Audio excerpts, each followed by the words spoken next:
Well, we are joined here on 12 News Now at 4 twice a month by Rhode Island's Education Commissioner Angélica Infante-Green. She's joining us today via Zoom. Commissioner, thanks for being here.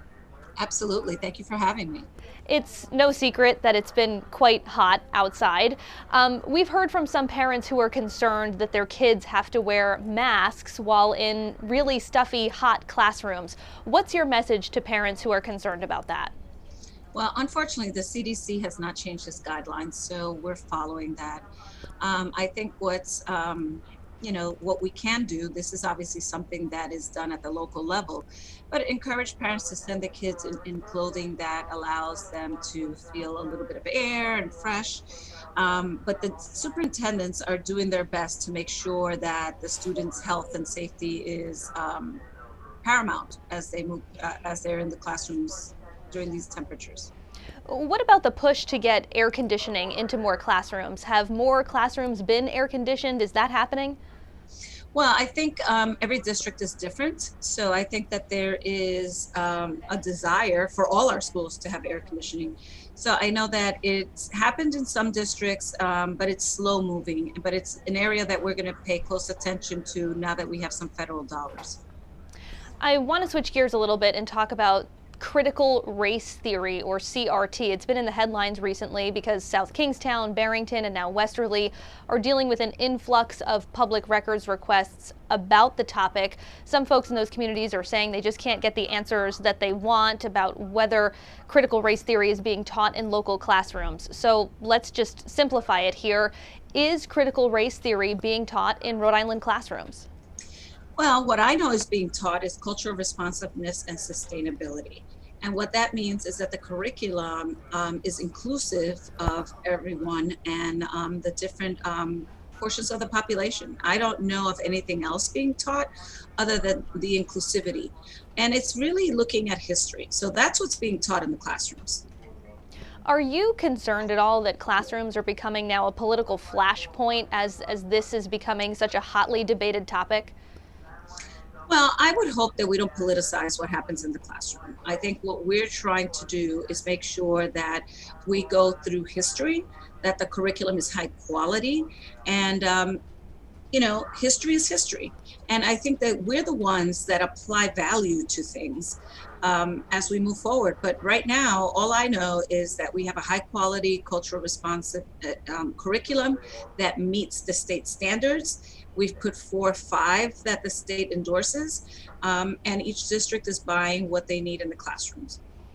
On the topic of race, you spoke very candidly last week at the K through 12 council meeting about what you have called personal attacks against you that some say are racially motivated. And at that meeting, you said that some of those attacks were coming from, quote, the same people that teach our kids. And I do want to note that the teachers union seemingly responded on Twitter saying that racism and racist attacks are not condoned in any way, shape, or form. That was tweeted by the Providence Teachers Union. Have you heard from any teachers since you made that speech last week? Oh, yes. I've gotten a lot of comments from teachers, one apologizing for the comments that were made, not that they made them, but apologizing in general, from parents, from community. It's something that we just can't tolerate. We can have differences of opinion, but I think that singling people out for or having personal attacks is really uncalled for. And I'm glad that the teachers union put that out there because, those comments are not what we want to see or teach our kids as we move forward. I want to talk about the announcement that was made yesterday. A new interim superintendent of Providence Public Schools. You and the governor announced that Dr. Javier Montañez will be in that role. He's getting a lot of praise, not just from the administration, but also from the Providence Teachers Union. And I'm wondering if you can sort of synthesize for us what set him apart from the other candidates for that job. Well, what set him apart is that his school has had growth, right? They still have a long way to go, but there is an enormous amount of growth that's taken place. He also runs a dual language school, the only one in Providence. So he really also understands the majority of the community. And he views things from an asset-based lens. So that is important for us. He also has the qualifications, has been in the system for over 25 years. So we're really excited about the next phase. How much interest was there in this role? Because I know the last time you and I spoke, you said you were hoping to make an announcement last week. Was there not a lot of interest? Was it hard to find someone who was willing to step into what, quite frankly, seems like a difficult job? Well, there was actually a number of people interested. I think that, some had the qualifications, some did not. So we made decisions on what we thought was best for the district right now. How many applicants did you get? Oh, quite a few, quite a few. Can you quantify that at all? Dozens or less than that? No, less than a dozen. I will say Than. less than a dozen. I want to ask about something that is happening tonight. There is a State of Education meeting or forum. Can you tell us what that is and how people can watch it? Yes. So if you go on our Facebook, it will be on there. And we're going to talk about all the things that have happened this year in education, because I think we focus in on distractions. But really, I have to say that for the first time, Rhode Island has been a leader nationwide with what we did during COVID. Opening schools, there's still states that have not opened schools. We are not in that place. We have moved forward. And there's been a lot of innovation and a lot of things that we are the first and leading the nation in. For example, our kids really moving into advanced course placement.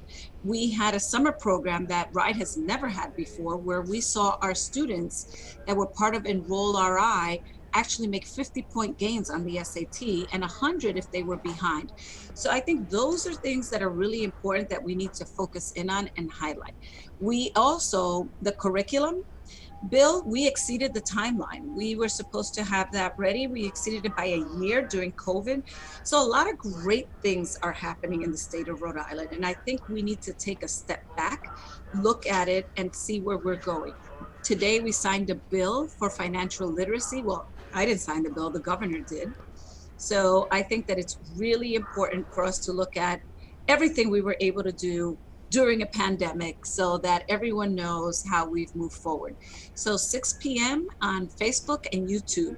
So please join us as we discuss all the things that have been done by our amazing teachers, principals, and superintendents.